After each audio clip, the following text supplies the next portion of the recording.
No vídeo de hoje, eu vou falar um pouco das minhas estratégias que eu vou aderir para 2026, setores que eu estou olhando na minha carteira, vou falar um pouco de questões macroeconômicas e também que é um ano de eleição, então vai ter muita oportunidade no nosso mercado de capitais. Convido vocês a assistir o vídeo até o final e vamos embora. Fala pessoal, tudo bem com vocês? Aqui quem fala é o Breno, eu sou o apresentador desse canal, sejam muito bem-vindos ao Plano Hold. Pessoal, eu estava refletindo um pouco da minha carteira e eu percebi que eu não estou muito satisfeito com a composição dela. E isso indica muito por ter muita exposição em questão de ações. Eu tenho 95% dos meus capitais em ações. E a gente sabe que o mundo passa por algum estresse, né? Conflitos macroeconômicos, algumas variáveis exógenas que a gente não tem muito contato e nem muito controle, né? E eu estava refletindo um pouco sobre, e eu vi que possivelmente eu vou começar a distribuir melhor meus setores na minha carteira. Se a gente olhar aqui a parte de ações, a gente vai perceber que, por exemplo, energia, que é um setor que eu gosto muito, eu tô com 8% mais 3% na CEMIG. Então eu tenho cerca de 11% da minha carteira em questão de energia. E a energia na parte de setor de ações é um setor que ele é considerado um pouco de segurança por ter muito atrelado à inflação, ter a receita recorrente, é um setor muito perene, então é muito plausível você ter na sua carteira mais segurança em questão de energia. E então é um setor sim que eu estou olhando para 2026. Ter que aumentar a exposição em CEMIG, eu espero que o mercado vai ser um pouco estressante em relações a candidatos à eleição. Quando X candidato estiver ganhando, a ação vai cair, ou se X candidato estiver ganhando, a ação vai subir. E eu vejo o CEMIG como uma oportunidade legal por ser uma estatal, né? Ela tem toda a parte de privatização que, particularmente, não é isso o motivo que eu investi na CEMIG. E eu creio sim que vai ser uma loucura esse ano, vai ter uma volatilidade muito alta, principalmente em empresas estatais. Então a gente pode olhar muito para a Petrobras, que já está em oportunidade. A gente vê que o mercado não é muito racional, por exemplo, o Trump ele invadiu a Venezuela e impactou a Petrobras, sabe? Algo que eu não vejo nem muito sentido. Tudo bem que na Venezuela tem a maior reserva de petróleo do mundo, só que é o petróleo denso, é o petróleo mais barato, e mesmo assim, para ela ganhar um mercado, são anos de investimento, são bilhões de investimentos, e que não vai acontecer de um dia para o outro, a gente também nem sabe até quando os Estados Unidos vai ter posse da Venezuela. Então eu aportei na Petrobras, inclusive o último vídeo é um aporte meu na Petrobras. Foi cotado abaixo de R$ 30, achei muito interessante, aumentei a posição. Hoje já está 31, quase R$ 32, então a gente vê o quanto as oportunidades estão aparecendo até hoje. E é um pouco disso que eu quero falar hoje para vocês. Então, a CEMIG eu vou olhar bastante. A Itaúsa é uma outra empresa que eu tô sim de olho. Eu quero aumentar a posição, só tenho 5% de Itaúsa na minha carteira. E eu não vejo de fato que ela vai ter oportunidades, porque é uma empresa privada e que tem ROI de 20%, sempre resultados excelentes. E eu não sei de fato se vai ter uma desvalorização da cota em relação ao resultado operacional dela. Outra empresa que eu estou olhando bastante também, BB Seguridade, já está sendo algumas notícias que pode cair o lucro líquido desse ano por conta de uma baixa da Selic, o que eu também não vejo muito sentido, visto que a maior parte do resultado da empresa é a questão operacional. A receita financeira, que é onde ela guarda o dinheiro que a gente compra os seguros rendendo o ICDI, é um resultado que não impacta de fato o lucro líquido da empresa. É um resultado, sim, legal, mas que em questão de peso da composição do lucro líquido é muito baixo. Então, também é uma empresa que eu vejo muita oportunidade, porém, assim como a Petrobras, já tenho 11% da minha carteira, então vai ser de fato se tiver oportunidades muito altas. Falei um pouco das empresas, agora eu quero falar um pouco sobre segurança da minha carteira. E a gente deparando com quanto mais a gente investe e mais vê a volatilidade do mercado, a gente vê o quanto a gente é invulnerável a questões que a gente não tem controle, como eu havia falado no começo desse vídeo.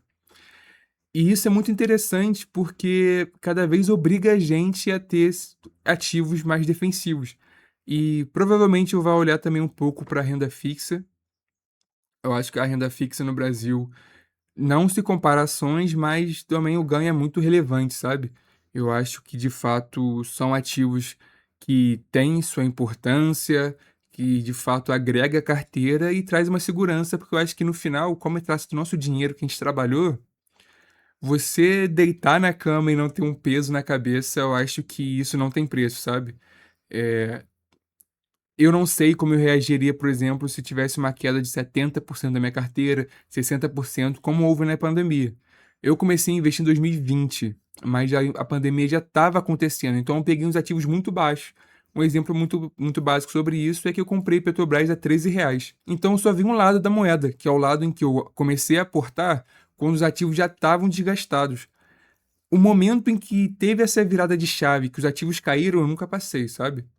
E eu acho que cada vez mais a gente vai ter esses riscos, porque os conflitos econômicos, até a insatisfação do brasileiro em questão de impostos e as empresas estatais estão muito em nossas carteiras, né? As estatais têm resultados excelentes. E eu não sei se eu tenho a segurança que eu gostaria de ter, sabe?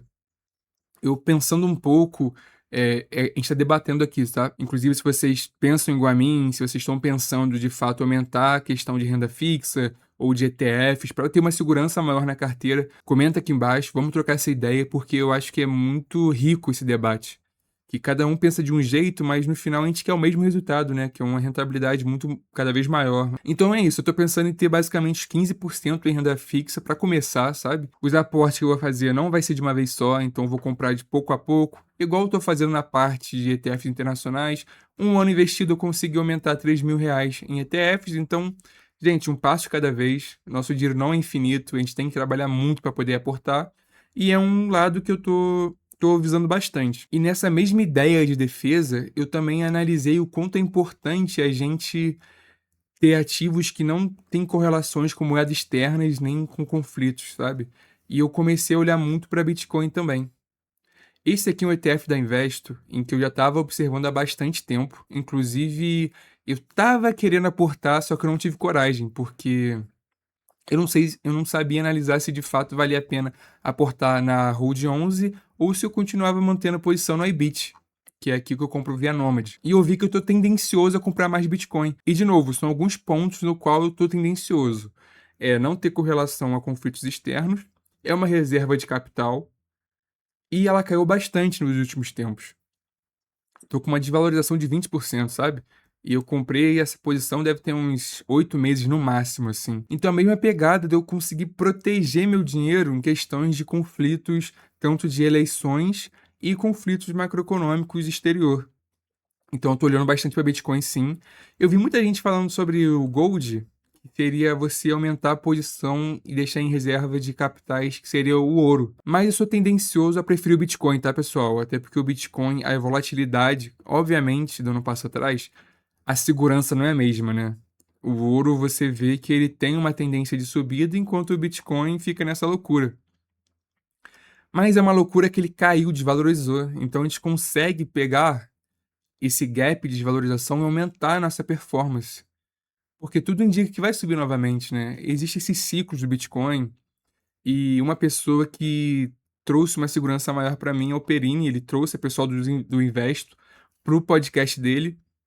E ele mesmo disse que ele tem essa diversificação em Bitcoin através de ETFs diferentes. Ele tem também Bitcoin em pessoa física, etc. Ele tem as empresas, por exemplo, ele tem a Melos, que tem Bitcoin também. E eu acho que é um ativo interessante, porque as pessoas estão familiarizando mais com a criptomoeda, cada vez está mais fácil você investir. É verdade, se você comprar em certas corretoras, a taxa é muito alta ainda, mas eu acho que cada vez vai ficar mais democrático, né, para as pessoas, tirando que tem empresas, países que já estão gerando uma reserva em Bitcoin. Então eu acho que é um futuro bem interessante para mim. Aí vocês podem falar, poxa, Breno, então por que você vai investir no Hold e não em iBit? E é muito mais para diversificar a diversificação e também praticidade, sabe? Eu não sei vocês, mas quando eu vou botar meu dinheiro lá fora na Nomad, tem um desgaste, eu tenho que estar muito concentrado, porque não é tão simples, tem que fazer a transferência para o aplicativo, depois você transfere em real, em dólar, e você manda o dinheiro. Eles não falam o preço médio que você comprou, tem que fazer a conta. E aqui, basicamente, meu dinheiro que vai estar na Clear e caindo dividendos eu invisto, sabe? É mais prático. E eu acho mais simples também. Tudo bem que a rentabilidade ao longo prazo mesmo na IBIT vai ser bem maior, mas também a diferença é muito pouca, já que eu não tenho muito capital investido, né? E dando um passo atrás falando sobre a CEMIG, eu até achei interessante também que é uma pessoa que eu admiro muito, que é o Bruno Rossolini. Ontem ele trouxe um vídeo que ele aportou em CEMIG. Justamente que ele viu oportunidades e é legal ter essa troca de figurinha. Por isso que eu falo que é muito interessante a gente trocar essa ideia. Vocês botarem no comentário o que vocês pensam, que a gente vai trocando ideia e vai ver, poxa, ele tá pensando a mesma coisa que eu. Poxa, maneiro. Então, o meu racional tem um certo caminho legal. E é um pouco isso que eu tô falando. Eu acho ainda mais que nesse ano de eleição pode cair, sabe? A parte de privatização é um potencial valorização muito grande na CEMIG. Isso só vai acontecer se uma pessoa de direita ganhar. Se chegar, sei lá, em abril, maio, tendo que o Lula tá ganhando, que é um partido mais de esquerda, que não é a favor de privatização, você concorda comigo que a CEMIG pode cair? E não é de acordo com o operacional dela, não é de acordo com as dívidas dela, não é CAPEX, é por burburinho de eleições. Então é aí que está a oportunidade. Se a CEMIG cair, mantendo os fundamentos, mantendo os resultados, oportunidade. Pode ter certeza que eu vou aportar. Eu preciso aumentar minha exposição à energia. Eu gostaria de ter 20% de energia, eu tô com 11, sabe? Então, é isso. Também, planilha de preço teto. Eu já ensinei a fazer aqui no canal. Cara, isso aqui tá no meu dia a dia, sabe? Eu vou fazer um vídeo que eu espero lançar semana que vem, que vai ser calculando na prática uma empresa. Eu tô pensando qual empresa eu vou trazer ainda. E é muito rico isso para nossa análise. É muito rico e traz uma segurança no nosso aporte à planilha de preço teto. Então, isso vai estar no meu dia a dia também nos aportes e sempre analisando notícias, vendo se, poxa, a Isa Energia caiu. Ela manteve os fundamentos? Manteve resultado? Opa, foi uma notícia externa? Foi uma questão de eleições? Pode aportar, não tem problema. Esse ano eu creio que vai ter uma volatilidade muito grande, em que vão ter muitas oportunidades, e é isso que eu estou vendo para 2026. Além de proteger minha carteira, por exemplo, com a IBIT, pode ser também VO, por que não, sabe? E também em Tesouro IPCA. Então o vídeo de hoje foi esse. Comenta aqui embaixo o que vocês acharam, se vocês estão pensando igual a mim. Vamos trocar, vamos ter esse debate que é muito rico pra gente e isso só tem a agregar. Então, pessoal, dá o like, se inscreve no canal. Qualquer incentivo faz muita diferença pra mim. Valeu!